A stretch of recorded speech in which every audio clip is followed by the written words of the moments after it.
너무 멀리 왔나요? 우리 찬양 드리시고 우리 감사합니다.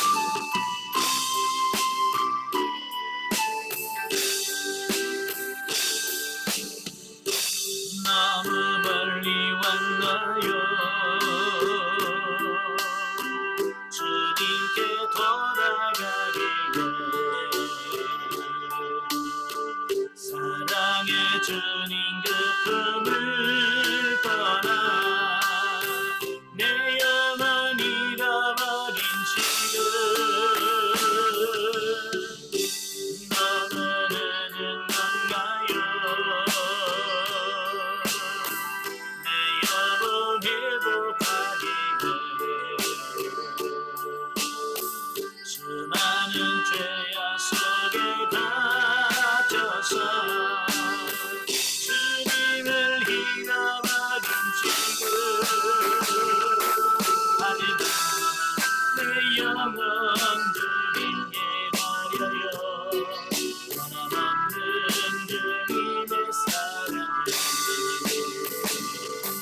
내 모습 이대로 주께 돌아가요. 나의 손을 잡아주셔서 다시 주님의 얼굴 내가 볼 수 있도록 나를 구하소서. 다시 주님께 가오네 내 영혼 살 수 있도록.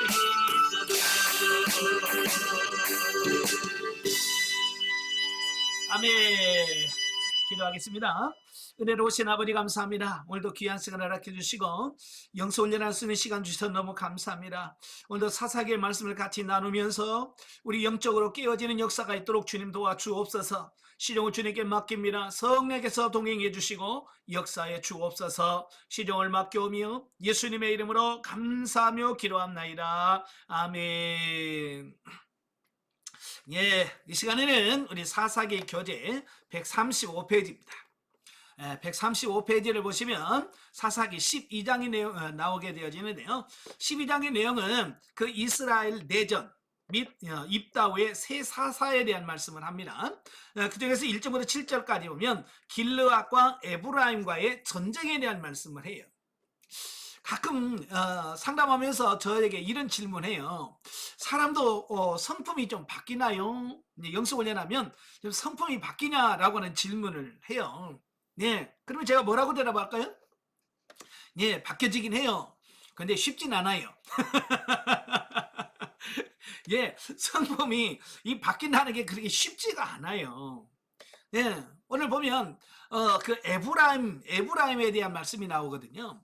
에브라임의 성품이 시간이 흘렀다고 해서 바뀌는 게 아니고 그냥 옛날 성품 그대로 나오는 어떤 그런 모습을 우리에게 보여주고 있는 거예요. 자, 보면은 에브라임 지파 사람들이 암몬 족속과의 전쟁에서 큰 승리를 거둔 입다의 공을 시기함으로써 결국 동족 상잔의 비극이 일어나는 장면이다. 즉 에브라임 지파가 암몬과의 전투에서 자신들을 부르지 않았다는 이유로 입다를 대적합니다. 예, 그러니까 이 암몬과 전쟁을 할 때에 입다가 나팔을 불며 초청을 했어요. 근데 에브라임 지파는 그 초청에 응하지 않았습니다. 근데 그 입다가 큰 승리를 하고 오니까 에브라임 지파가 와가지고 시비를 거는 겁니다. 네? 왜 우리한테 안 알려줬냐? 네? 같이 가야지 라고 하면서 시비를 거는 겁니다.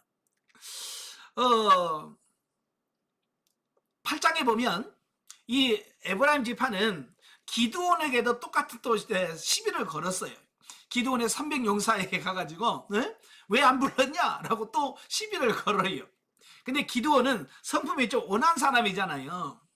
그러니까 우리의 천물 만물 포도보다 니네 끝물 포도가 더 낫다. 이 말이 뭐예요? 너희가 더 큰일 했잖아 라고 해서 그를 인정해 주니까 싸움이 안 됐어요. 근데 사람 봐가면서 해야 되는데 입다는 기드온과 전혀 다른 사람들이거든요. 예? 그러다 보니까 싸움이 일어나게 되어지는 거예요. 저는 에브라임 지파를 뭐에 비유하냐면 싸움닭에 비유합니다. 예, 아마 여러분 닭 싸움하는 거 보셨어요? 저희가 어렸을 때 시골에서 그 닭을 키워요. 아니 옆집에 장닭이 하나 있는데 이 장닭은요 뭐든지 옆에 오면 싸우자고 덤벼요. 사람이 가도 깃을 세우고 덤비고, 예? 개가 가도 덤비고 무조건 덤벼요. 예. 예, 싸움닭이 그래요. 뭐든지 싸우자고 덤비는 사람을 말을 비유할 때 싸움닭이라고 비유하거든요. 혹시 여러분은 그런 분은 아니시겠죠? 예. 저도 가끔 보면 말 걸기가 어려운 분들이 있어요. 왜? 말만 걸으면 싸우자고 막 하니까 뭘 말하기가 애매합니다. 예. 여러분은 에브라임 지파 같이 싸움 딱 안 되길 바래요. 예. 그래서 처음에는 입다도 좋게 말했죠. 그들의 주장이 부당하다는 것을 지적하면서 타일릅니다. 예. 그럼에도 불구하고 에브라임 지파가 길르앗 사람들의 말을 전혀 사실 무근한 말로 비방을 하자 이따는 에브라임 지파를 공격하여 에브라임 사람 42,000명을 죽입니다. 예, 42,000명을 죽이고 평정을 되찾습니다. 여러분 42,000명이요 적은 수예요? 예, 여기서 말하는 42,000명은 군인들 장정들의 숫자를 말하는 거거든요. 그러니까 어마어마한 숫자라고 보시면 돼요. 예? 42,000명을 죽이고 나서야 평정을 되찾아요. 그리고 그는 사사가 된 지 6년 만에 죽어서 길르앗 성읍에 장사됩니다. 참 여기서 보면 에브람 괜히 잘못 건드렸다가 이렇게 엄청난 손해를 보게 되잖아요. 자, 이걸 오늘 왜 성경에 기록했을까요? 예, 싸움닭에게 경고의 메시지를 던지는 겁니다. 이렇게 싸움닭이 되면 이렇게 실패한다, 이렇게 손해본다 라고 하는 부분을 우리에게 가르쳐 주는 거예요. 자, 한편 에브라임 지파 사람들이 명예욕과 우월감에 사로잡혀 있었다는 사실은 이미 기드온의 업적을 중간에서 가로챈 사실에서 살펴본 바 있다. 예. 근데 그런 습관을 못 고쳐, 그런 습성을 못 고친다 그 말이. 그러니까 문제가 되는 거예요. 예.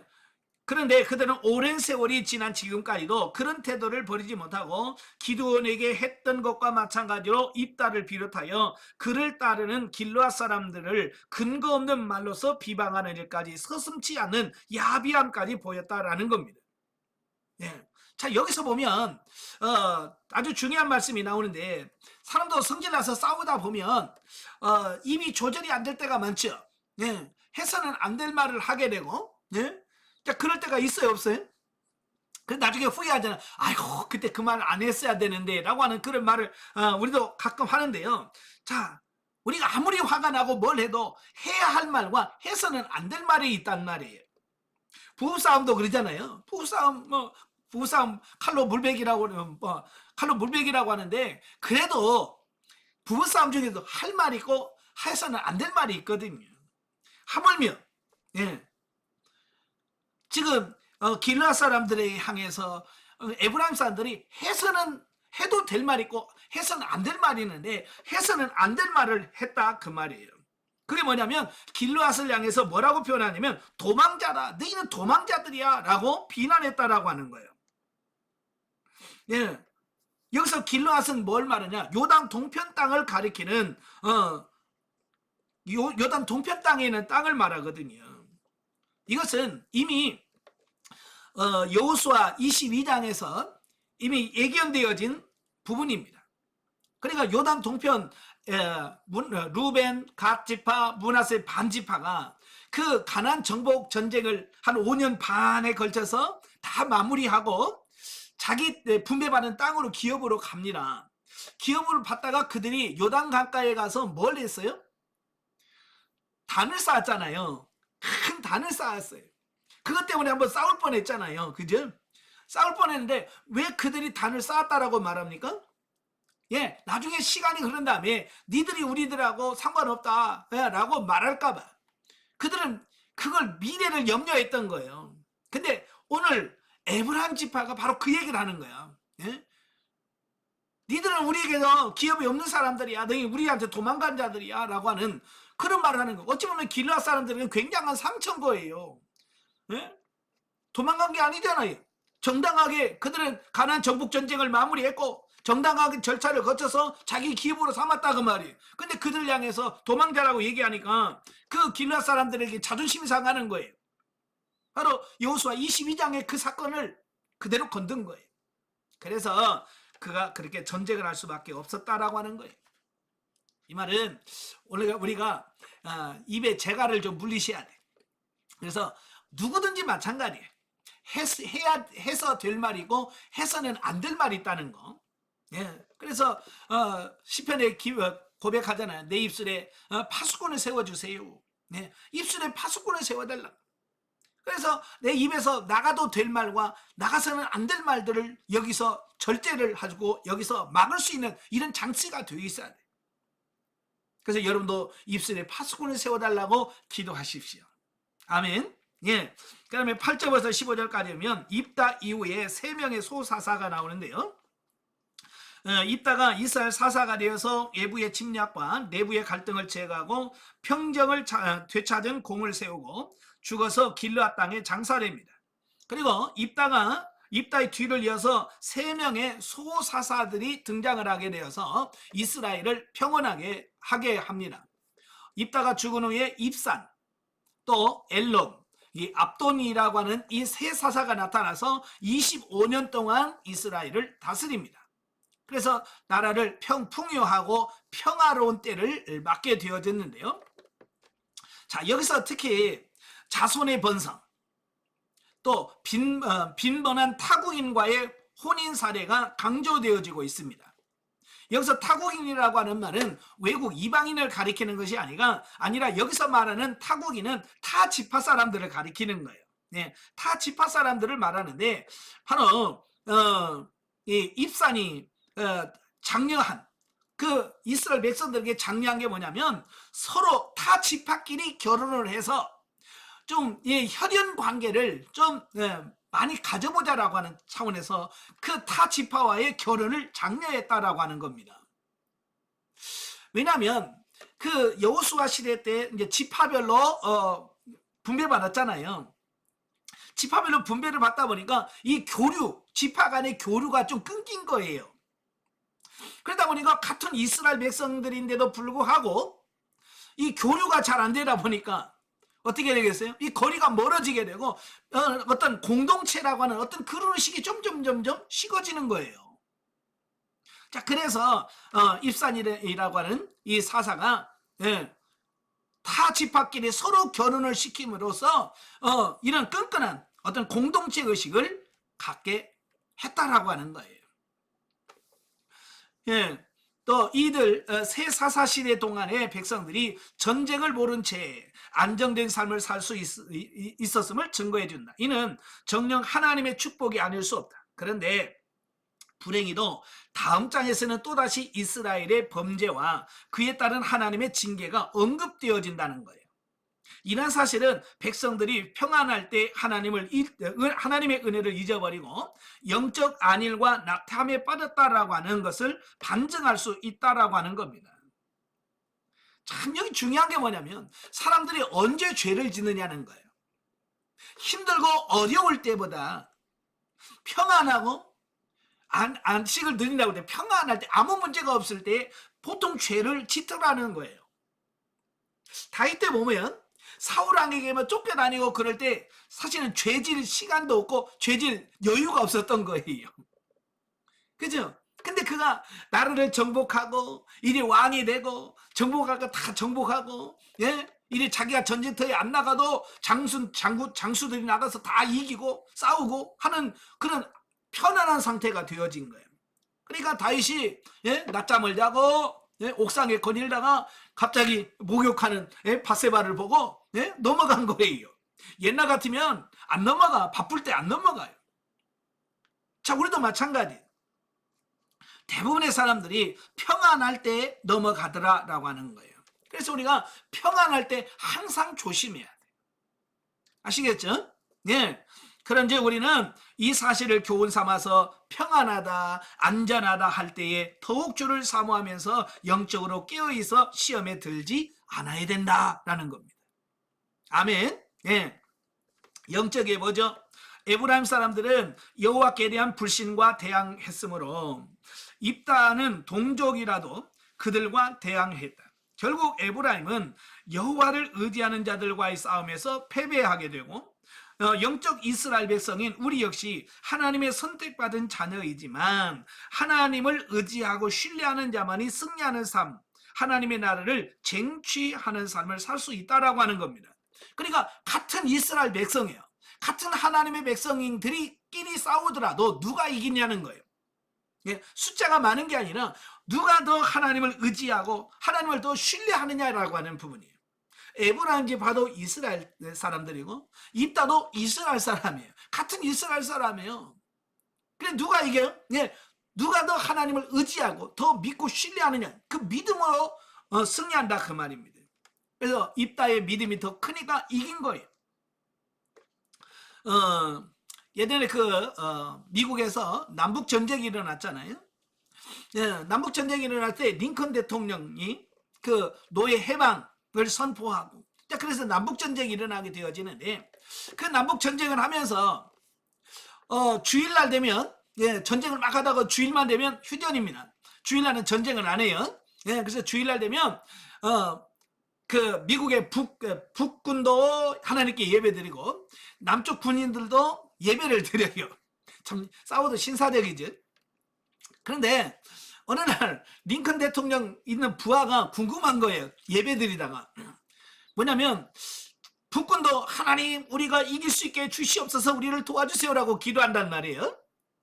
그러면 그 남군은 뭐라고 기도하겠어요? 똑같이 기도하겠죠. 그죠? 우리 남군이 승리하게 해주세요라고 기도한단 말이에요.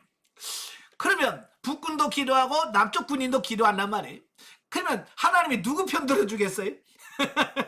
그러니까 궁금하니까 우리도 이렇게 기도하고 저 남쪽 군도 자기들 이겨달라고 기도하면 하나님은 누구 편 들까요? 라는 질문을 던졌어요. 그때 아브라함 링컨이 아주 유명한 말을 해요.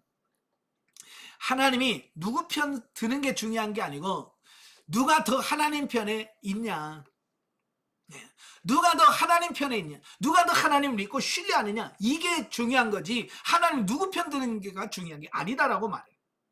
오늘 우리도 마찬가지예요. 예, 누가 더 하나님을 신뢰하고 누가 더 하나님을 믿고 하나님을 사랑하느냐, 이게 승리의 비결이 된다라고 하는 것을 말씀해주고 있습니다. 예, 하나님을 더 신뢰하시고 사랑하시는 여러분 되시길 바랍니다. 예, 13장으로 가지요. 136페이지. 13장은 그 블레셋의 압제와 삼손의 출생에 대한 말씀을 해요. 1절에서 7절까지면 삼손의 수태고지, 입산, 엘론, 압돈치아에서 25년 동안 태평성대를 누린 이스라엘이 다시 영적으로 해이해져서 하나님께 범죄합니다. 그래서 40년간 저들을 블레셋의 손에 붙였습니다. 참 40년이라면 굉장히 긴 오랜 시간이죠. 그죠? 예, 굉장히 오랜 시간이에요. 그 오랜 40년 동안 블레셋 사람들로부터 온갖 고난을 받게 되는 거예요. 바로 이러한 블레셋 압제 시대에 등장해서 활약한 사사가 누구냐? 바로 삼손인 거예요. 자, 보면은 여호와의 사자가 마노아의 아내에게 나타나서 삼손의 잉태 소식을 전해주는 장면입니다. 즉 여호와의 사자는 소라 땅 단 지파의 가족 중 잉태하지 못하는 마노아의 아내에게 임하여 그의 잉태 사실과 태어난 자가 나실인이 되어서 장차 이스라엘을 블레셋의 압제에서 구원하기 시작할 사사가 되리라는 사실을 고지하자 그 여인은 이 사실을 다시 남편 마노아에게 알려줍니다. 자, 여기서 보면 하나님은 삼손이 이 땅에 태어나기도 전에 그가 이 땅에 태어날 것과 그가 또 태어나서 무슨 일을 해야 되는지 사명에 대한 부분까지도 다 알려주셨다라고 하는 사실이에요. 예, 참 이걸 보면 모든 사람, 이 땅의 지구상에 있는 모든 사람들은 하나님께서 이 땅에 보내실 때에 삼손처럼 뭘 주시냐? 사명, 소명, 달란트를 주셔서 보내주신다는 겁니다. 그래서 이 땅에는 아무리 악한 사람이라도 그의 하나님께서 주신 사명이 있어요. 너 무슨 일 하고 와라 라고 하는 하나님의 사명을 가지고 열심히 그 일을 감당한다 그 말이에요. 근데 대부분의 많은 사람들이 자기의 사명을 이해하고 깨닫느냐라고 하는 부분이에요. 잘 모른다 그 말이에요.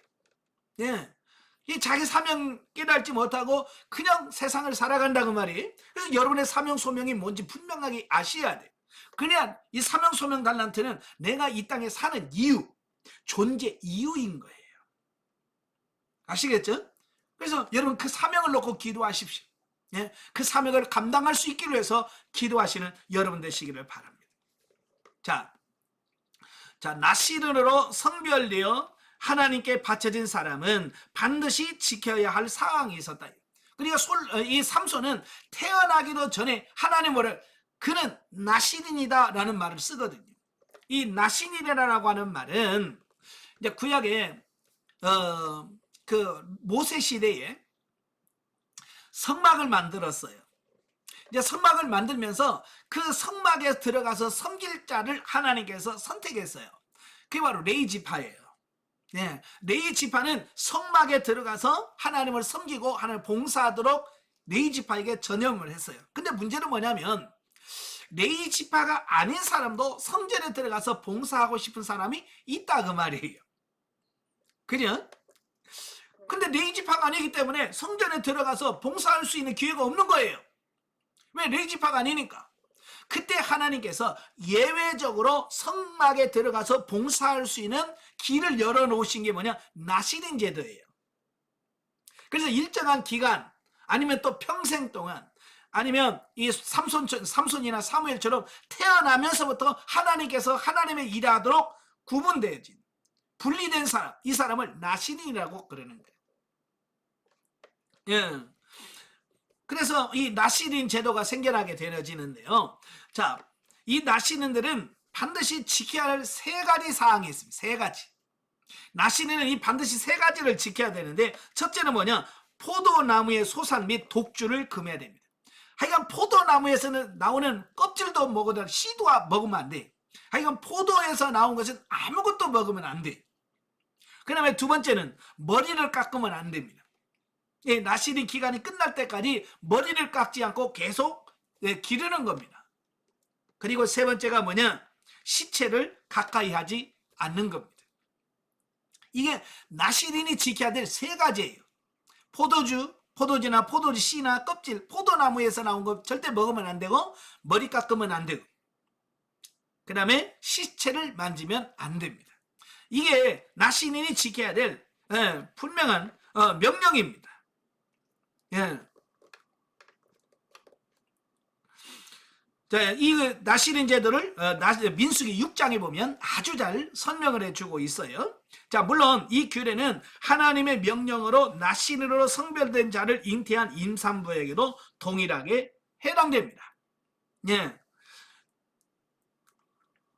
아무튼 삼손이 하나님의 사자의 수태고지에 의하여 잉태되었다는 것은 매우 중요한 의미를 갖고 있습니다. 즉 삼손은 장차 블레셋 압제에서 이스라엘을 구원할 씨로 그 어미에게 고지된 것이다. 한편 하나님께서는 한 아이가 처녀의 몸에서 나서 온 인류를 죄와 사망의 압제에서 구원하실 것을 우리에게 고지하셨다. 예. 바로 예수님이 태어나시기 전에 동정녀 마리아에게 나타나 수태고지를 하잖아요. 네가 아들을 낳을 것인데 그의 이름을 예수라 해라 라고 하면서 그 태어날 것을 미리 알려주는 겁니다. 어찌 보면 이 삼손의 수태고지는 바로 예수님의 수태고지를 가장 잘 예표해 준다라고 볼 수 있는 거예요. 그분은 바로 2000년 전에 베들레헴에서 동정녀 마리아의 몸을 빌어 이 땅에 태어나신 예수 그리스도시다라는 겁니다. 자, 8절부터 23절까지 보면 하나님의 지시를 받는 마누아. 자, 아내에게서 하나님의 사자가 나타나서 자신의 잉태를 고지해 주었다는 소식을 접한 마누아는 실로 꿈 같은 이야기가 아닐 수 없다. 왜요? 자기는 경험해 보지 않았기 때문에 어떻게 그런 일이, 어째 이런 일이? 네, 그러면서 황당할 수 있잖아요.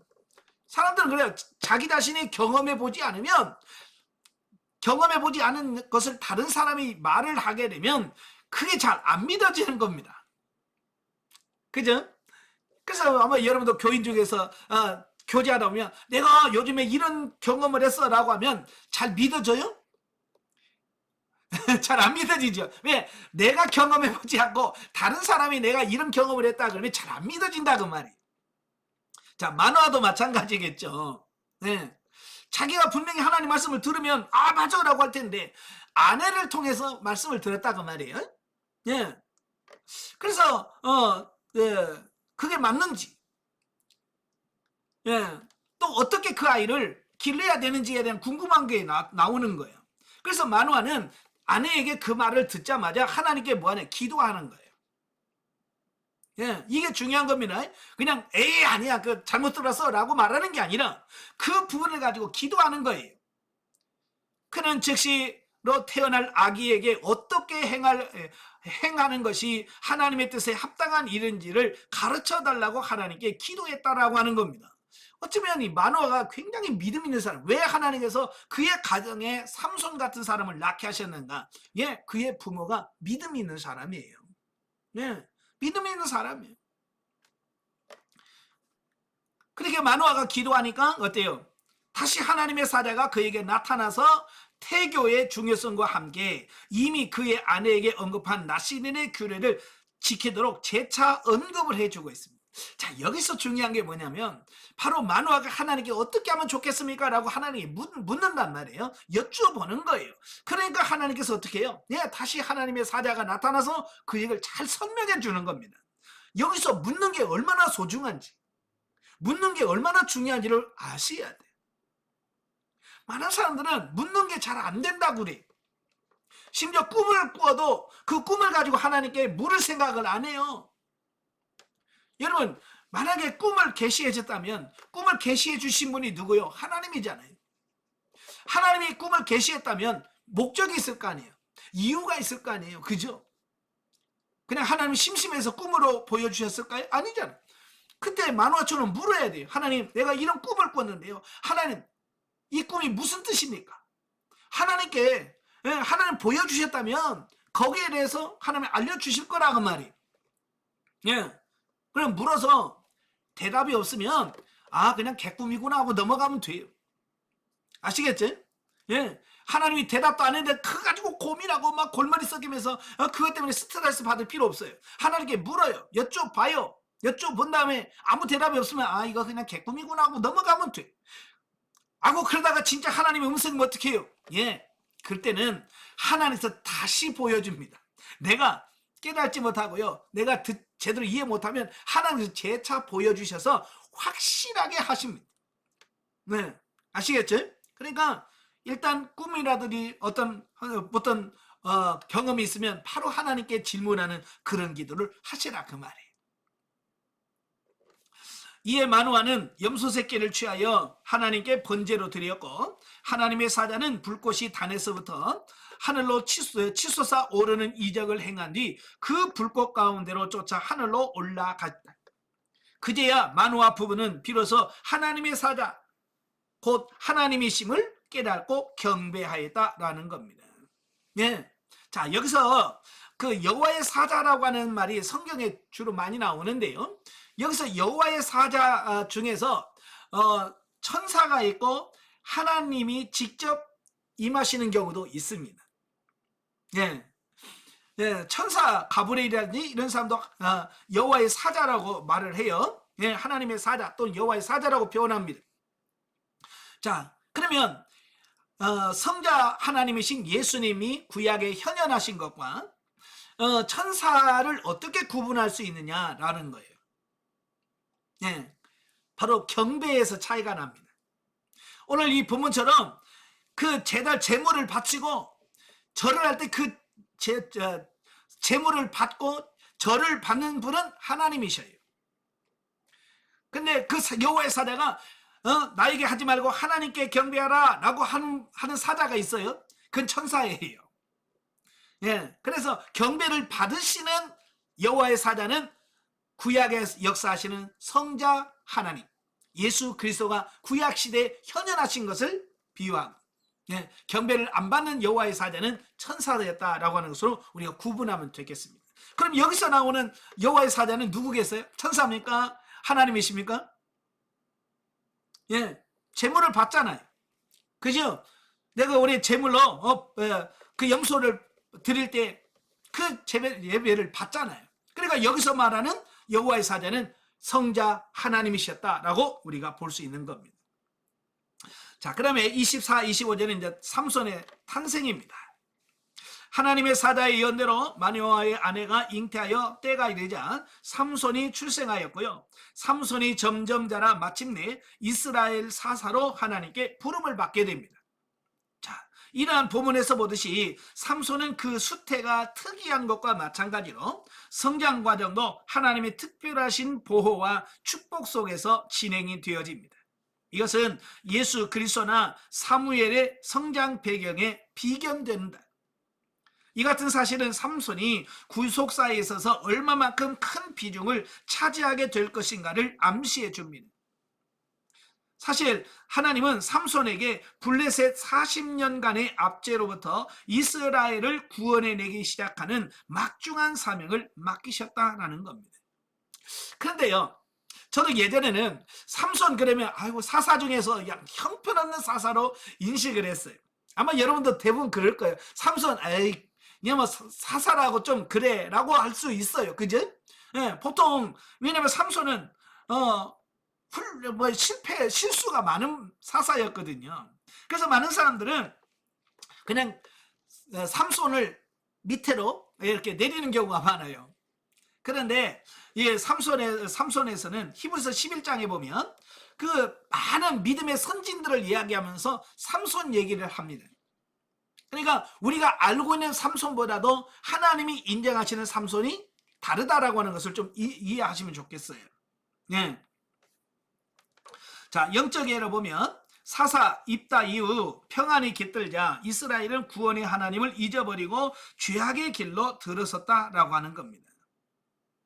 참 저는 이 성경을 보면서 무슨 생각을 하냐면 그렇게 평안을 누리다가 하나님을 잊어버리고 범죄하고 타락해요. 그럴 바에는 차라리 그냥 고난 중에서 살면서 하나님을 잊지 않고 사는 것이 훨씬 더 낫지 않을까. 여러분에게 선택하면 뭘 선택하겠습니까? 평안하게 살다가 하나님을 잊어버리는 것이 좋겠습니까?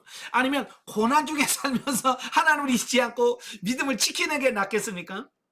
자, 1번 손 들어봐요. 평안하게 살다가 하나님 잊어버리는 게 낫겠다. 아니면 고난 중에 살다가 하나님 잊지 않고 사는 게 낫겠다. 2번. 다 2번이시네. 참, 이게 저도 그게 고민인 거예요. 고생할 때는 아이고 좀 평안했으면 좋겠다 라고 하는데 평안하다 보면 자꾸 나도 모르는 사이에 자꾸 기도가 식어지고요. 참 그러는 모습을 보는 거예요. 자, 그래서 예전에는 제가 기도하면서 하나님 정말로 아무 고난 없게 하시고 정말 아무 문제 없게 하시고 그냥 편안한 삶을 살게 해주세요라고 기도했단 말이에요. 근데 이 원리를 알고 보니까 평안한 게 진짜 복이 아닌 거예요. 어찌 보면. 그죠? 그래서 하나님 적당하게 하나님께서 제가 믿음이 식어지지 않도록 나를 지켜주시고 인도해 주세요라고 기도하게 되어지는 거예요. 왜? 뭐가 진짜 복인 줄 아니까. 그럼에도 하나님은 이스라엘을 기억하사 삼손을 들어서 이스라엘의 구원자로 예비하셨다. 자, 이것이 하나님의 사랑이고 이거 하나님의 은혜거든요. 본서에서는 죄와 회개와 구원의 역사가 반복적으로 나타난다. 인간은 연약하여 언제나 죄악을 행할 수 있지만 전능하신 하나님은 미리 구원의 길까지 예비하시는 사랑을 보여준다. 이런 하나님을 절대로 신뢰하시기를 바랍니다. 예, 제 14장으로 가지요. 14장은 블레셋 여인을 취한 삼손의 결혼식 사건. 1절에서 4절 보면 블레셋 여인을 취하려는 삼손.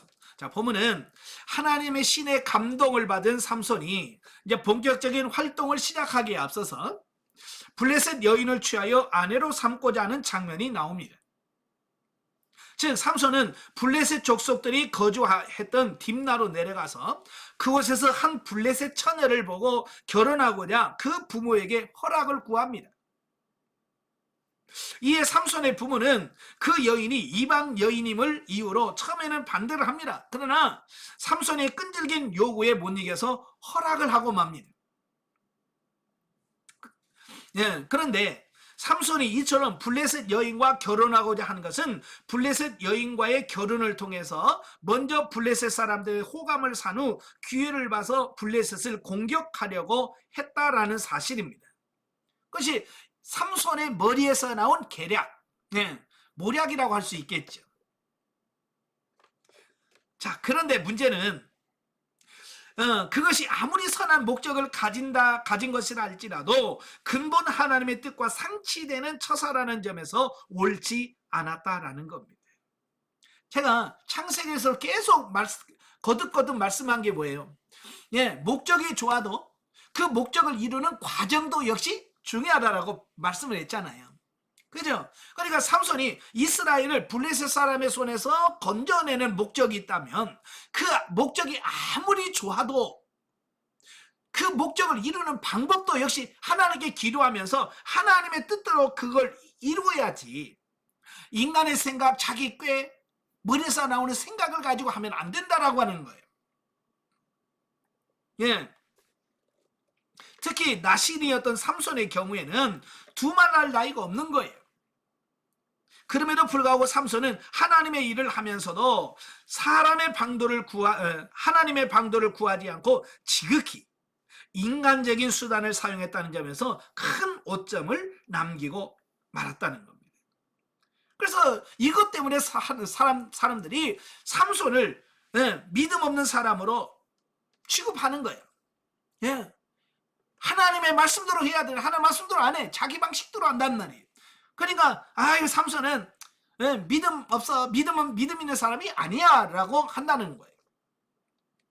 한편 그럼에도 불구하고 이게 중요한 겁니다.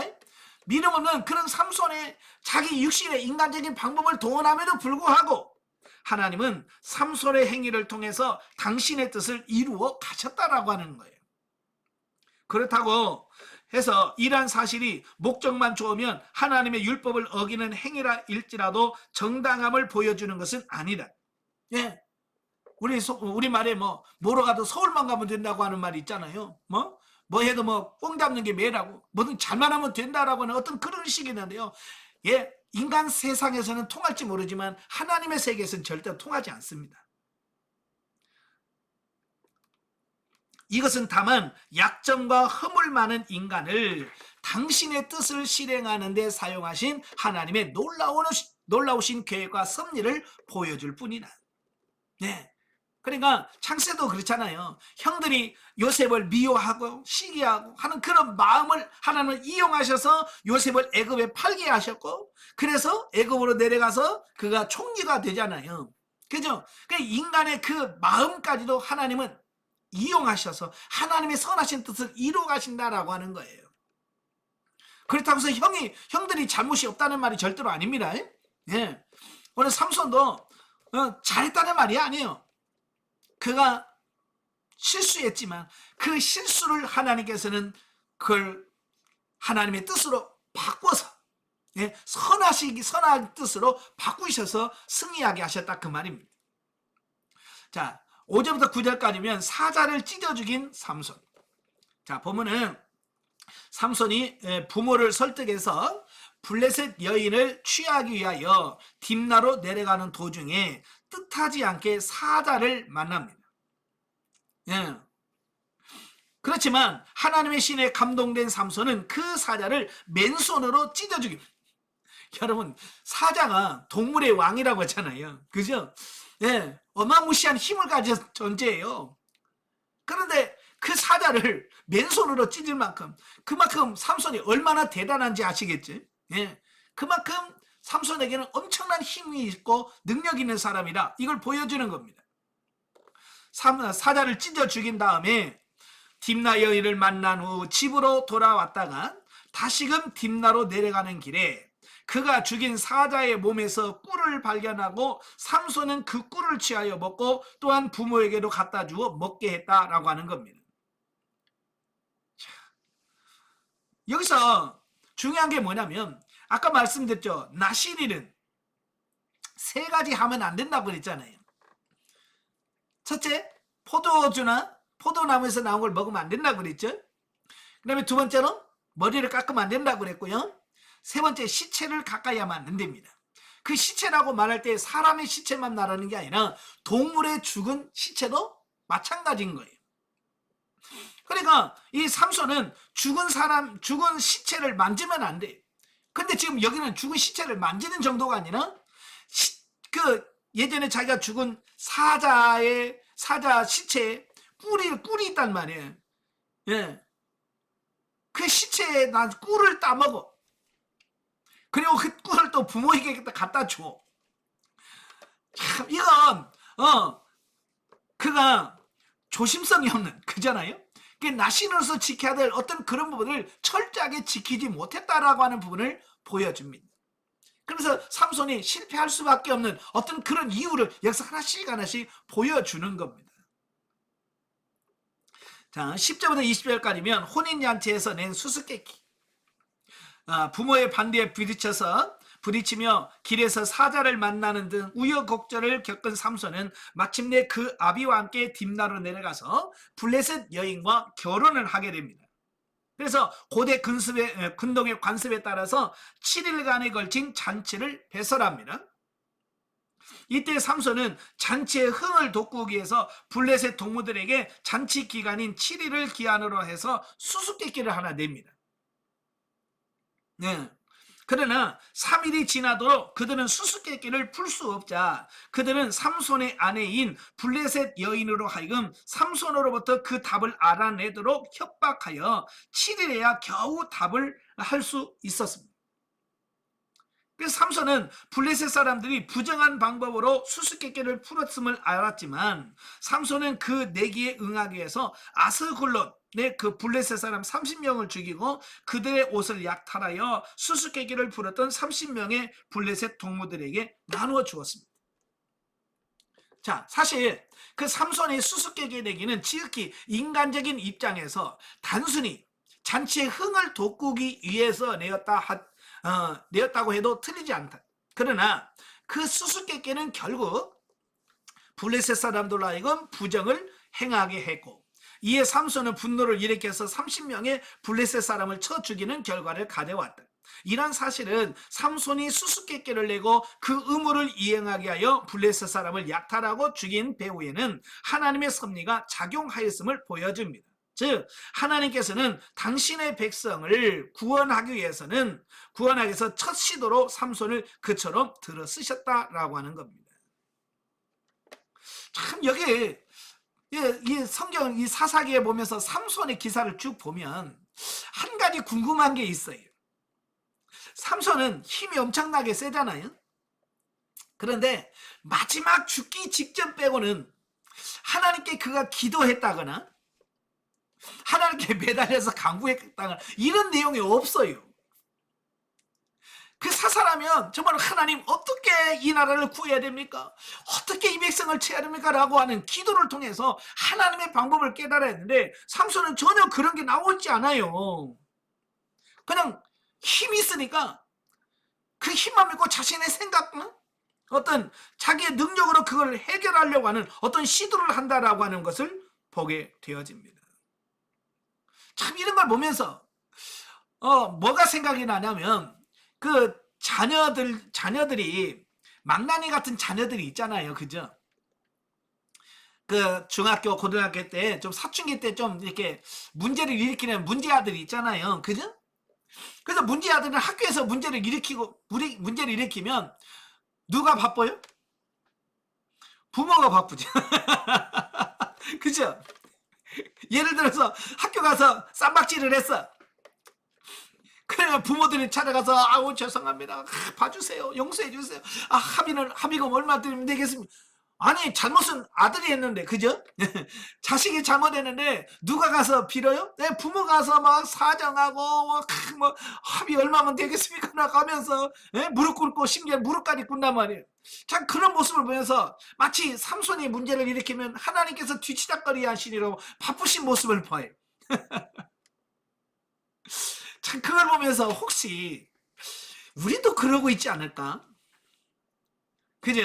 우리는 문제를 일으키면 하나님은 여러분 뒤따라다니면서 그거 막 뒤치다거리를 해야 돼. 그런 삶을 살면 안 되겠죠. 그죠? 그래서 여러분이 철저하게 하나님께 묻고, 예? 좀 묻고 하나님의 방법대로 좀 하셔야 돼. 아시겠죠? 예? 그래서 하나님의 일을 많이 하느냐 안 하느냐 중요한 것이 아니고 얼마나 하나님의 뜻대로, 하나님의 말씀대로, 하나님의 법대로 하느냐, 이게 중요한 거예요. 그래서 고린도전서 9장 27절에 사도 바울이 뭐라고 그래? 내 몸을 저 복종케 하문, 그러면서 바울이 뭐라고 그래? 내가 남을 전파한 후에 내가 버림을 받을까 두렵다. 이 말은 무슨 말이에요?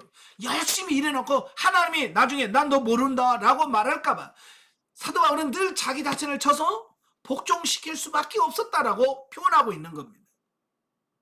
그러니까 어떤 일을 많이 하고가 아니라 하나님의 뜻대로 했느냐 안 했느냐, 이게 중요하다는 얘기를 하려고 하는 거예요. 그래서 여러분이 항상 묻고, 하나님 이게 맞습니까? 하나님 이렇게 하면 되겠습니까? 하나님 어떻게 하면 되겠습니까? 라고 하나님께 늘 묻고 주님께서 말씀하시는 방법대로 행하는 여러분들이 되셔야 된다, 그 말씀인 거예요. 자, 영적이 뭐죠? 하나님은 삼손의 죄악된 행위에도 불구하고 그를 이스라엘의 구원자로 쓰신다. 마찬가지로 오늘날 우리가 하나님 앞에서 죄악을 행할지라도 구원을 이루어 가시는데 이는 전적인 하나님의 구속의 은총 때문이라. 우리가 잘나서가 아니라 하나님께서 그렇게 하시기로 작정하셨고 그걸 이루시려고 하셨기 때문에 그게 되는 거지. 그래서 우리가 하나님께 늘 묻고 하나님께서 말씀하신 대로 순종하고 하나님 뜻대로 해야 우리가 하는 모든 일이 진리가 되고 생명이 되어진다는 걸 꼭 기억하시길 바랍니다. 자, 141페이지 15장입니다. 결혼사건의 보복으로 블레셋 사람 1,000명을 죽인 삼손. 1점에서 8점은 삼손의 복수에 대한 말씀이에요. 자, 블레셋 여인과 결혼했던 삼손이 그의 아내의 배신과 블레셋 동무들의 부정에 분노를 느끼고 자기 고향으로 돌아왔던 삼손이, 자, 얼마 후에 다시금 그 아내를 만나기 위해서 딥나로 내려갑니다. 예. 그런데 문제는 뭐냐면 딥나로 내려가 봤더니 그 사이에 그 장인이 그 삼손과 결혼하기로 했던 그 결혼한 아내를 다른 사람의 아내로 주어버린 거예요. 그러니까 그렇지 않아도 지금 수수께끼 사건 때문에 블레셋에 대하여 굉장히 불쾌감을 갖고 있는 데다가 자기 아내마저도 그렇게 하는 모습을 보면서 삼손은 그걸 기회로 삼아서 블레셋 사람들에게 복수할 것을 결심한다라는 겁니다. 네. 그리하여 여우 300마리를 잡습니다. 참 대단하죠? 여우 한 마리 잡혀 있는데 여우를 300마리를 잡아요. 삼손의 능력은 대단한 거예요. 여우 300마리를 잡아서 2마리씩 꼬리를 묶어요. 꼬리를 묶어 그 다음에 그 꼬리랑 횃불 하나씩 달아놓고 불을 붙여놓습니다. 그러니까 여우가 이리 갔다 저리 갔다 막 하면서 곡식 밭으로 막 뛰어다니면서 다 불을 다 지르는 겁니다. 예. 그러자 이 사실을 안 블레셋 사람들은 삼손의 장인과 그 딸을 데려다가 너희 때문이야 라고 하면서 그 장인과 그 딸을 화형을 시켜버려. 자, 그러니까 삼손은 뭐요? 우리 장인을 또 죽였어? 이래서 그 때문에 블레셋 사람들을 크게 도륙을 하고 에담 바이틈에 피신하는, 자, 이런 모습을 보게 되죠. 참, 여기서 보면 삼손은 내가 하나님의 뜻을 이루고 말 거야, 나는 하나님의 뜻을 이룰 거야 라고 하는 어떤 하나님의 뜻에 의해서 블레셋과 싸운다라기보다는 어찌 보면 사사로운 자기 감정 때문에 싸운 것으로 우리가 보여질 수 있어요. 그죠? 네? 아내 수수께끼 안 냈다고, 네? 수수께끼 그거 했다고 화내서 블레셋 사람을 치고, 또 자기 아내 다른 사람에게 줬다고 가서 불질르고, 또 그것을 죽였다고 또 죽이고 하는 어떤 이런 부분을 보면 참 삼손은 하나님의 일하면서도 육신의 감정에 많이 지배를 받고 있는 그런 삶을 산. 오늘날도 교회에서 보면 가끔 그런 분들이 많아요. 봉사도 잘해. 그런데 자꾸 뭐에 이 감정에 따라서 하는 분들이 많아요. 그죠? 그래서 가끔 교회 일하면서 막 성질 내고, 예? 막 그런 분들 있잖아요. 그죠? 그 육신의 감정으로 하나님이라는 사람들이거든요. 절대 그러시면 안 된다는 것을 말씀하려고 하는 거예요. 예, 절대로 육신의 감정으로 하지 말고 좀 하나님께 기도하시면서 하나님 어떻게 할까요? 라고 질문하고 기도하면서 하나씩 풀어가는 여러분들이 되셔야 돼요. 아시겠죠? 자, 9절부터 13절에 보면 동족에 의해 결박된 삼손. 자, 보면은 삼손의 복수에 분개한 블레셋 사람들이 유다를 치려하자 위협을 느낀 유다 사람들이 삼손을 결박하여 블레셋에게 넘겨준 사건이 나옵니다. 자, 우리는 본문에서 당시 이스라엘 백성들이 얼마나 완악해져 있는지에 대한 부분을 여기서 보여주는 겁니다. 삼손은 누굽니까? 삼손은 하나님께서 이스라엘을 블레셋에서 구원해 내기 위하여 하나님이 택한 사사예요. 그죠? 그러면 삼손이 블레셋과 싸울 때 이스라엘 백성들이 어떻게 해야 돼요? 같이 협력해서, 그렇잖아요. 같이 협력해서 블레셋과 싸워서 블레셋을 이겨야 되잖아요.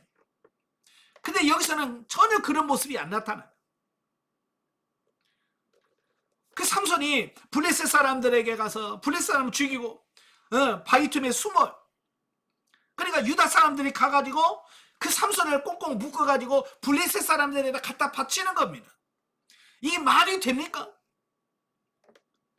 이것은 마치 우리가 일제시대 때 독립운동하는 독립투사를 잡아다가 꽁꽁 묶어가지고 일본 수사에다 주는 거하고 뭐가 다르요? 그렇지 않아요? 근데 그런 행위를 하고 있다 그 말이에요. 사실 이전까지의 백성들의 모습은 비록 죄악의 연속이기는 했지만 그래도 한 가닥 희망을 기대할 수 있었다. 왜냐하면 그때는 하나님의 징계가 있을 때마다 사람들의 죄악을 돌이켜 하나님께 부르짖고 회개했기 때문이다. 그러니까요, 이 삼손 이전만 해도요, 이 나라가 이렇게 어렵고 힘들고 고난이 오면 백성들이 하나님 앞에 회개하면서 울부짖으면서 주님 구해달라고 하나님께 회개하면서 나갔습니다. 근데 이번엔 40년 동안이나 길어지거든요. 왜 그럴까요? 회개 안 하거든요. 돌이키지 않는 겁니다. 심지어 보세요, 하나님께서 사사로 보내준 삼손까지도 붙잡아서 블레셋에 넘기는 사람들인데 그들이 무슨 회개를 하겠어요? 안 하죠. 그러니까 더더욱 그 시대가 얼마나 영적으로 암울했는지를 우리에게 보여주는 겁니다. 자, 그러나 지금의 백성들의 모습은 도무지 희망이라고는 찾을 수 없을 만큼 참담했다라고 하는 겁니다. 지금 하나님은 회개하라고 회개하고 하나님께 돌아오라고 지금 블레셋에게 엄청난 고난을 받게 하시는데 그들이 회개하고 주님 앞에 돌아오지 아니하고 도리어 사사까지 죽이려고 하는 어떤 이런 모습들을 본다 그 말이에요. 그들은 하나님께서 블레셋을 통해 징계하실지라도 더 이상 회개하거나 구원을 호소할 줄 몰랐고 기도도 하지 않았고 심지어 자신들을 구원하게 하여 위한 삼손의 행동을 오히려 자신들의 안전을 위태롭게 하는 것으로 간주하고 삼손을 그들 스스로 결박해서 대적의 손에 넘겨주는 실로 완악함의 극치를 달렸다라는 말씀. 여러분, 회개해야 소망이 있습니다. 회개할 때 소망이 있어요. 그런데 이들은 지금 회개를 거부하잖아요. 그러니까 그들에게 더 이상 소망이 없는 겁니다. 그래서 계속해서 고난이 지속될 수밖에 없었고 40년 동안 고난이 왔는데 앞으로도 계속 그 고난이 길어질 수밖에 없다는 것을 보게 돼요. 우리가 회개하지 않으면 그만큼 고난은 길어진다. 빨리 얘기하시길 바래요. 자, 한편 삼손은 동족을 위하여 수고한 대가가 결국 동족의 손에 의하여 결박당하는 것임을 생각할 때 대적이었던 블레셋에게 보다 더 큰 분노와 해열을 느꼈을 것이다. 자, 삼손의 입장에서 한번 생각해봐요. 삼손은 지금 뭐 하려고 한 거예요? 블레셋 사람을 치고 이스라엘을 구원해내려고 하는 그런 의도에서 지금 블레셋과 열심히 싸우고 있는데 같은 동족이 와서 붙잡아서 블레셋 사람에게 넘기니까 그 삼손의 입장에서는 어떡하겠어요? 얼마나 큰 배신감을 느끼겠습니까? 그죠? 예. 그럼에도 불구하고 그는 반항하지 않고 동족을 위해 순순히 결박당했고, 이러한 그의 모습은 인류의 고통을 대신 짊어지시기 위하여 마치 도수장으로 끌려가는 어린 양같이 당당히 십자가에 못 박히셨던 예수 그리스도의 모습을 연상하게 한다. 예. 여러분, 삼손이 힘이 없어서 지금 붙잡아서 끌려갑니까? 삼손이 힘이 없어서 유다 사람들에게 묶여가지고 블레셋 사람을 넘겨지는 거예요? 아니잖아요. 얼마든지 으쌰하면 줄 끊을 수 있고요, 유다 사람 죽이려면 얼마든지 많이 죽일 수 있습니다. 그런데 삼손은요, 자기 힘을 거기다 쓰지 않아요. 그리고 순수하게 묶여서 끌려갑니다. 이것은 나중에 예수님께서 십자가에 못 박히시기 전에 그 군인들에 의해 끌려가잖아요. 베드로가 화가 나가지고 칼 뽑아가지고 어떻게 해요? 말고의 제사장 종이었던 말고의 귀를 확 자르잖아요. 그러니까 예수님께서 그 말고의 귀를 고쳐주면서 뭐라고 그래요? 야, 내가 지금 힘이 없어서 끌려간 줄 아느냐? 하늘에 12영이 더 되는 천군 천사가 있어. 예, 그들을 통해서 이들을 쓸 수도 있어. 그러면 이 땅을 예수 그리스도께서 십자가를 못 박혀 죽어서 이 인류를 구원하시려고 했던 그 하나님 뜻이 어떻게 되겠냐? 예수님이 힘이 없어서 끌려간 게 아니에요. 그렇잖아요? 힘이 없어서 십자가에 죽은 게 아니잖아요. 예수님은 능력이 많으셔요. 그럼에도 불구하고 스스로가 되어 자기 힘을 다 내려주시고 십자가에 죽으셨잖아요. 마치 삼손도 힘이 있지만 자기 백성들과 싸우지 아니하고 그냥 순수하게 묶여서 끌려가는 이 모습이 바로 십자가를 지시는 예수 그리스도의 모습을 예표한다, 그 말이에요. 자, 14절 20절까지면 레이에서의 승리. 자, 동족의 손에 의하여 결박당한 삼손은 레이에 진치고 있던 블레셋의 진영에 이르렀을 때 하나님의 권능을 덧입음으로 삼손은 자신을 결박했던 줄을 끊고 나귀의 턱뼈 하나로 블레셋 사람 1000명을 도륙하게 됩니다. 이 본문이 주는 교훈은 성도들을 에워싸고 있는 악의 세력이 아무리 견고하다 할지라도 성령의 권능을 힘입는 사람에게는 불에 탄 삼줄과 같이 소멸된다라고 하는 말씀을 하고 있는 겁니다. 자, 이게 전쟁사에도 이런 전쟁사가 없습니다. 나귀 턱뼈 하나 가지고 무장하고 다 갖춘 블레셋 군인과 싸워서 1000명을 죽인다. 정말 이건 전쟁사에서 이런 전쟁이 없습니다. 네, 대단한 거예요. 즉 삼손을 결박한 줄은 여호와의 신의 권능이 임했을 때 마치 불탄 삼줄과 같이 소멸되었다. 네, 바로 이번 승리, 삼손이 그런 승리할 수 있었던 부분은 그 초자연적인 힘의 근원이 하나님께 있었다라고 하는 부분을 말씀해주고 있는 거예요. 그러니까 삼손에게 누가 힘을 줘요? 하나님께서 주신다. 이걸 말씀해주고 있습니다. 이건 나중에 삼손이 그가 들릴라에게 미혹당해서 힘이 없어졌을 때 드러나잖아요. 하나님이 그에게 힘을 주시지 않으니까 그런 일반인과 똑같은 사람이 돼서 끌려가서 두 눈을 뽑히게 되고 그렇게 되잖아요. 하나님이 힘 주셔야 돼요. 여러분도 마찬가지예요. 하나님이 힘 주실 때 하나님의 일을 감당할 수 있는 우리가 된다, 그 말이에요. 아시겠죠? 예? 그래서 여러분도 하나님 나에게 힘을 주옵소서, 나는 연약합니다, 나는 부족합니다, 하나님 감당할 힘을 주세요라고 기도하시고 하나님께서 주신 힘으로 승리하시기를 주님으로 축원합니다. 아멘. 예. 자, 또한 블레셋 사람을 도륙하는 동안 지쳐 하나님께 갈증을 호소하자 하나님께서 샘을 터뜨려 삼손의 갈증을 해소시켜 주신 부분이 나옵니다. 자, 여기서 주는 교훈이 뭐냐? 하나님은 당신의 영광을 위하여 부르짖는 자의 기도를 들으신다라고 하는 거예요. 삼손은 자신의 생명을 보존하기 위해서라기보다 자신의 죽음으로 인하여 하나님의 이름이 블레셋 사람들에 의하여 능멸받는 것이 더 두려워 하나님께 기도했던 결과 응답받았다라는 겁니다. 이처럼 우리의 기도가 항상 하나님 중심적일 때 응답을 받을 수 있다라고 하는 겁니다. 예. 자, 이 말이 무슨 말이냐면 낙의 특별 하나 가지고 1,000명을 죽이느라고 갈증이 난 거예요. 목에 갈증이 나서 더 이상 그렇게 힘을 쓸 수가 없는 그 상태가 된 거예요. 그러니까 삼손이 야 이렇게 목말라 갈증 나가지고 이렇게 힘이 없을 때 잡혀서 죽으면 이건 하나님의 영광을 가린다. 그래서 하나님 앞에 주님 아버지 영광을 위해서 내게 좀 물 좀 주시오.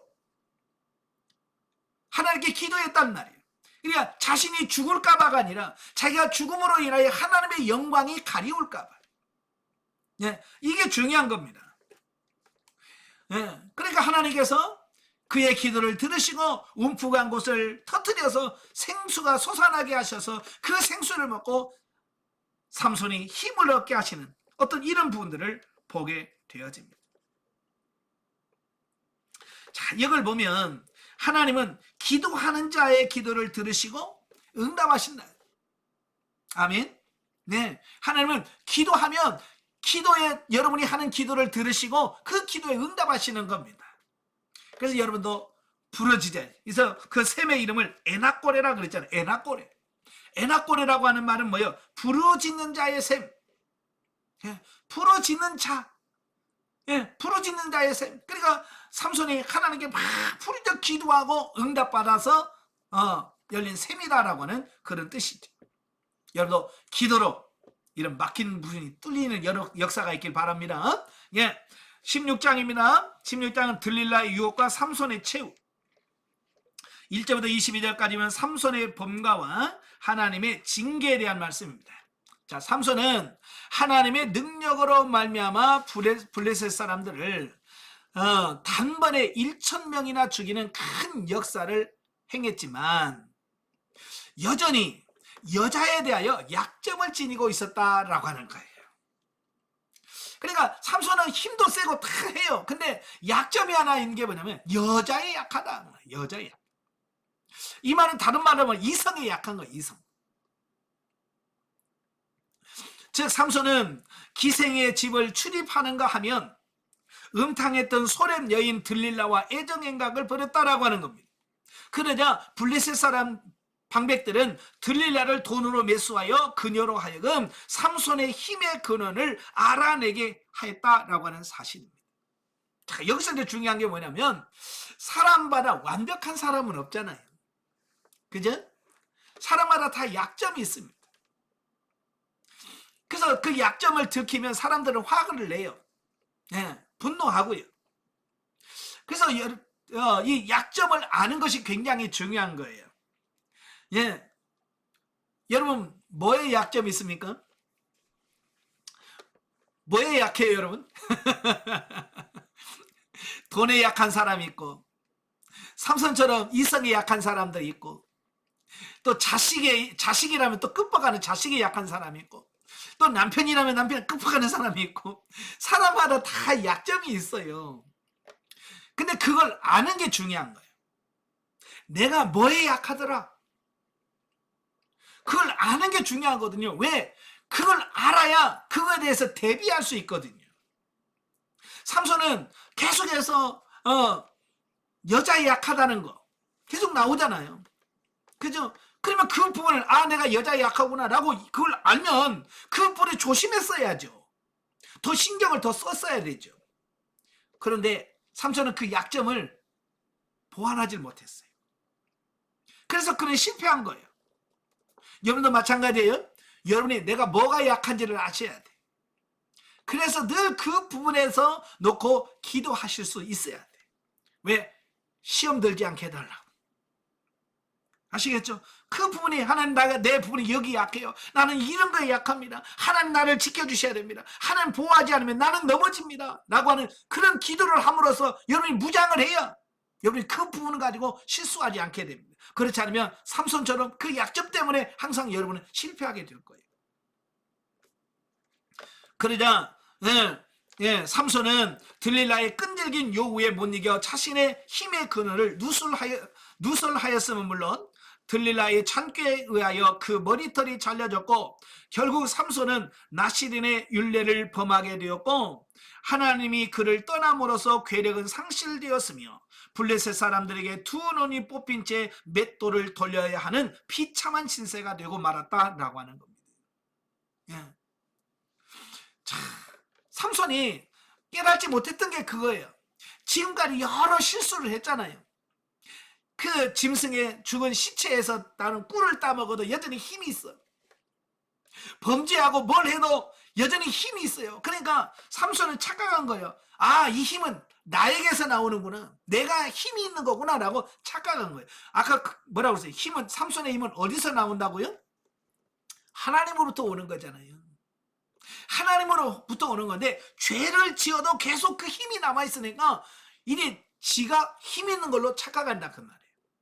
이게 참 문제라 그 말이에요. 이것은 오늘날 지금 오늘날 우리 신앙생활하면서 그대로 나타나는 경우가 많이 있습니다. 네. 특별히 은사자들이 큰 문제거든요. 그게 뭐냐면 죄를 짓고 타락을 하면 은사가 안 나타나야 되는데 은사가 나타난다는 거예요. 이게 아니냐는 거예요. 그러니까 그들은 뭐냐면 죄를 짓고도 계속 은사가 나타나니까 그게 자기가 큰 죄를 짓고 있다는 사실조차를 잘 이해를 못하는 겁니다. 예. 그래서 계속 은사가 나타나니까. 여러분, 은사가 잘 나타난다고 해서 그 사람이 의인이라는 말은 절대로 아니에요. 하나님은 하나님의 일을 위해서, 하나님의 뜻을 이루기 위해서 그 사람을 도구로 쓰실 뿐이에요. 그래서 내가 잘 되는데 뭐 라고 해서 그걸 자기가 의인이라고 나는 아무 잘못도 없어 라고 생각해서는 안 된다 그 말이에요.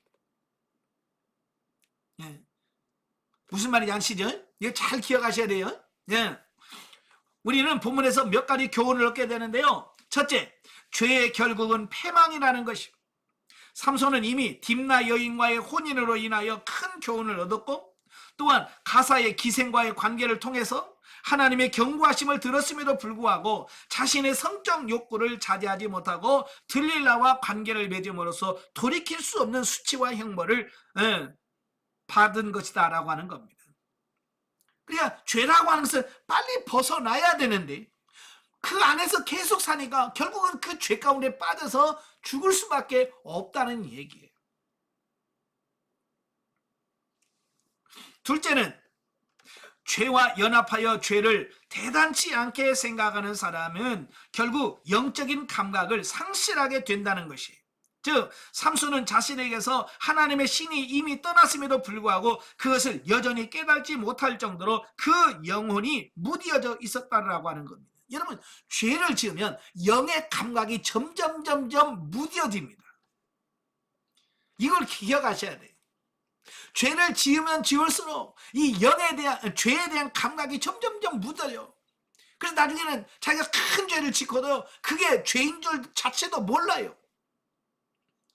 예. 이단들이 지금 그러잖아요. 예. 정명석이가 수많은 여인을 성추행하고도 당연히 잘못 없는 거예요. 왜? 처음에야 양심의 가책도 있겠죠. 그죠? 많이 하다 보니까 이제 그런 가책도 없는 거예요. 바로 죄를 짓다 보면 영적인 부분이 마비가 돼요. 무디어져요. 삼손도 그래요. 딥나 여인, 기생, 들릴라, 여러 이런 죄를 짓다 보니까 이런 부분에서 둔한 거예요. 영적 감각이 아주 둔한 거예요. 못 깨닫는 겁니다. 여러분도 그런 상태에 가면 안 되겠죠. 영적으로 예민해지셔야 돼. 민감하셔야 돼. 그래서 여러분이 죄 가운데 빠지지 않도록 항상 깨어있는 여러분들이 되셔야 됩니다.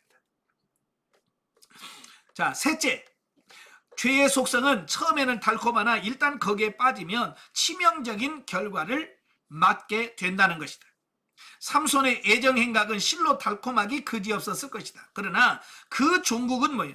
두 눈이 빠지고 맷돌을 돌리는 비참한 실세로 전락되고 말았다라고 하는 겁니다. 사람들이 왜 죄를 짓습니까? 예, 죄는 달콤합니다. 예, 죄는 아주 달콤한 매력이 있습니다. 그래서 사람들이 한번 죄를 지으면요, 그 죄에서 빠져나올 수가 없어. 그래서 결국 그 죄로 인하여 망하는 겁니다. 그래서 우리는 죄에 아예 처음부터 빠지지 않도록, 아멘. 예, 처음부터 죄에 빠지지 않도록 여러분 조심하셔야 돼요. 예, 네 번째로 성령을 소멸하는 것만큼 비극적인 일은 없다는 것이다. 예, 삼손은 참으로 대단한 능력을 가지고 있었잖아요. 예, 사자도 그냥 맨손으로 찢어 죽일 만큼 얼마나 강력한 힘이 있습니까? 낙이 특별하고 1000명의 군인과 싸워서 1000명을 죽일 수 있는 대단한 힘을 가진 사람이에요. 그러나 만약에 삼손이 제대로만 하나님 앞에 바로 서서 정신 바짝 차리고 그 사역을 했다면 정말 블레셋에서 이스라엘을 완벽하게 구원할 수 있는 능력을 다 갖춘 사람이에요. 그럼에도 불구하고 그는 안타까운 최후를 맞게 돼. 비극적인 최후를 맞게 된다 그 말이에요. 혹시 우리도 하나님께서 여러분 각자에게 주신 은사, 달란트 이게 굉장히 좋은 것인데도 불구하고 예? 우리가 다 그걸 사용하지 못하고 그걸 소멸시키고 있지는 않는지 우리 자신을 한번 되돌아보셔야 돼. 예. 하나님께서 여러분들에게 주신 많은 달란트가 있을 터인데 그 달란트를 우리가 활용하지 못하고 땅에다 묻어놓고 지금 살고 있지는 않는지 여러분 자신 한번 점검해 보세요. 그래서 땅에 묻어줘봐야 나중에 주님 앞에 섰을 때 이 약하고 게으른 종아라고 책망밖에 더 듣겠습니까? 그지? 그래서 땅에다 묻어두지 말고 그걸 빨리 찾아내고 개발해서 더 하나님의 영광을 드러내고 2달란트 받은 자처럼 5달란트 받은 자처럼 갑절로 남겨서 주님 앞에 드릴 수 있는 그런 삶이 돼야 될 줄로 믿습니다. 예. 즉 삼손은 자신의 죄로 말미암아 성령께서 자신에게서 떠났을 때 능력을 잃어버리고 말았다. 예. 자, 여러분에게 한번 질문 던져볼게요. 삼손의 힘은 어디서 나오나요? 삼손의 힘은 어디서 나와요? 예. 어린아이들은 그래요. 머리카락에서 나와요 라고 말을 해요. 예. 그래서 삼손이 머리를 깎으니까 힘이 안 나왔어요. 힘이 머리에서 나왔어요 라고 말하는데요. 그건 오답입니다. 정답이 아니에요. 삼손의 힘은 하나님께로 나오는 겁니다. 그런데 삼손은 머리를 깎으니까 힘이 없던데요. 예. 삼손이 머리를 깎음으로 하나님이 떠났기 때문에 문제가 생긴 거지. 그죠? 예, 삼손이 머리를 깎음으로 인하여 하나님이 떠나니까 힘을 상실한 거지 머리카락이 없어졌기 때문에 힘을 상실한 게 아니라는 거예요. 아까 얘기했죠. 나시린에 주의해야 될 것 3가지가 있어요. 3가지. 이 3가지는 내가 나신이냐라고 하는 어떤 증표라는 거예요. 근데 삼손은 포도나무와 포도주 뭐 이런 거 잔치 벌이면서 많이 먹었겠죠. 예, 그 하나 어겼어. 3가지 중에 하나 어겼어요. 그다음에 시신을 만지면 안 되는데 시신을 뭐 죽은 사자의 몸에서는 꿀까지 먹었잖아요. 그 다음에 한 가지가 남았어요. 그게 뭐예요? 머리. 머리를 밀지만 그 한 가지 남아있는 거예요. 3개 중에서 그 한 가지 남아있었어요. 그런데 그가 들릴라를 통해서 그 남아있는 그 한 가지를 밀었을 때 이제 하나님이 삼손과 같이 할 이유가 없는 거예요.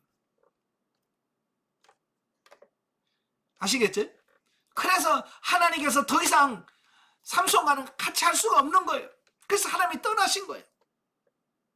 하나님의 신이 떠나니까 그런 힘을 다 잃어버린 거예요. 하나님이 떠나니까 힘을 잃어. 그래서 2눈이 뽑히고 짐승이 돌리는 연자 맷돌을 돌리는 아주 비참한 생활을 하게 되는, 여러분 하나님을 떠나면 그와 같이 됩니다. 아멘. 예. 그래서 여러분 하나님과 늘 함께 하셔야 돼. 자, 23절부터 31절까지면 삼손의 장엄한 최후. 보면은 삼손이 하나님께 회개함으로 다시금 힘을 회복해서 블레셋 사람들을 멸하고 그 와중에 자신도 함께 최후를 맞이하는 비장한 장면입니다. 즉 블레셋 사람들은 삼손을 생포한 것을 기념하여 자신들의 신 다곤에게 감사하며 축제를 벌입니다. 그리고 삼손을 놀이객감으로 취급 갖은 조롱과 모욕을 가하게 됩니다. 사실 삼손이 그들에게 잡힌 것은 뭐 그들이 힘이 세서 그들이 어려워서 삼손이 잡힌 게 아니잖아요. 그죠? 삼손이 스스로 죄에 빠져서 힘을 잃었기 때문에 스스로 잡힌 것인데, 그들은 마치 자기 자신들이 대단한 힘으로 삼손을 잡은 것처럼 축하를 하면서 그의 신들에게 찬양을 하면서 그러고 있더라고 말입니다. 네. 그래서 그들도 역시 그들의 교만 때문에 망하는 거예요. 예. 이에 삼손은 회개합니다. 그러면 그 연자맷돌을 돌리는 가운데 뭐라고 해서 머리가 자라기 시작했다라는 말을 하거든요. 여러분, 머리카락이 자라서 힘이 나는 게 아니에요. 그 연자맷돌을 돌면서 얼마나 회개했을까요? 얼마나 하나님 앞에 회개하면서 하나님 앞에 고백했을까요? 그렇잖아요. 두 눈 뽑히고 짐승 같은 삶을 살면서, 그러니까 머리가 자랐다라고 하는 말은 결국 하나님의 관계가 회복되었다라는 의미를 갖고 있는 거예요. 아시겠죠? 그러니까 이 머리카락에서 힘이 나는 게 아니고 하나님과 관계에서 힘이 나오는 거예요. 여러분도 마찬가지인 거예요. 하나님과 가까이 하면 거기서 힘이 나. 하나님과 멀어지면 여러분도 힘 없습니다. 자, 이러한 삼손의 최후에 대하여 히브리 기자는 믿음의 의를 행했다라고 평가합니다. 이는 비록 삼손이 정욕에 사로잡혀 계속적으로 실수하긴 했으나 그가 진정으로 통회하였을 때 하나님께서 다시금 그를 들어 쓰사 당신의 도구로 사용하셨음을 의미합니다. 그러니까 삼손이 어렵다는 것은 뭐냐? 마지막에 그가 회개하면서, 예, 통회하고 회개하면서 하나님 나에게 힘을 주세요 라고 하는 어떤 그런 마지막의 회개, 그 회개로 인하여 하나님의 관계가 뭐예요? 회복되었다라고 하는 것을 의미하는 겁니다. 그래서 회개만이 하나님과의 관계를 회복할 수 있는 유일한 길이요 지름길이라는 거 꼭 기억하시면 좋겠습니다. 이로써 자신의 명예는 물론 훼손시켰던 하나님의 영광까지도 다시 회복시켰음을 의미합니다. 이처럼 인간은 비록 약하나 그를 들어 쓰시는 삶과 구원, 승리 등의 모든 근원이 하나님께 있음을 알고 일순간 곁길로 나아갔을지라도 속히 하나님께로 돌이킬 수 있어야 합니다. 아멘. 예. 영적에 보죠. 본문에서 삼손의 이야기는 아무리 큰 은혜와 영적 체험이 있고 능력을 받았다 하여도 세상을 사랑하여 유혹에 빠져 마귀의 노예가 되어 고통을 당할 수 있다라고 하는 것을 보여주고 있습니다. 그러나 하나님께 회개하고 기도하며 돌이킬 때 악의 영들을 이길 수 있음을 영적 의미로 깨닫게 됩니다. 그러니까 회개가 매우 중요하다는 것을 지금 말씀해 주고 있는 겁니다. 인간의 나약함은 고난이 중첩될 때 원망하고 낙심하기 쉽다. 그럴지라도 회개하고 자신을 돌아보고 하나님 앞에 충성할 때 어떤 환경에서도 우리를 능하고 완전한 사람으로 세워질 것이다. 아멘. 예. 그래서 하나님이 우리에게 고난을 주시는데 하나님께서 주시는 고난은 결국 회개하고 하나님께로 돌아오라고 하시는 하나님의 사인인 거예요. 아시겠죠? 그래서 고난만 없애주세요 그게 아니라 고난을 통해서 회개하고 빨리 하나님께로 돌아가시길 바래요. 아멘. 그래서 고난은 우리에게 축복인 거예요. 그래서 시편 119편 67절 71절에 고난이 내게 유익이라 고난이 내게 복이라고 말씀하신 이유는 고난을 통해서 내가 회개하고 하나님께로 돌아갈 수 있기 때문에 고난이 복이라고 말씀하시는 거예요. 어쨌든 이 말씀을 통해서 깨닫고 하나님께 돌아오신 여러분 되시기 바랍니다. 기도하겠습니다. 은혜로우신 아버지, 오늘 사사의 삶을 통해서 많은 교훈을 주니 너무 감사합니다. 특별히 삼손의 모습을 통해서 혹시 우리들도 그렇게 살고 있지는 않는지 우리 자신들의 모습을 한번 되돌아보게 하시고 진정 하나님 앞에서 바르게 사는 우리들이 다 되어질 수 있도록 도와주시옵소서. 예수님의 이름으로 감사하며 기도합나이다. 아멘. 하나님의 은혜입니다.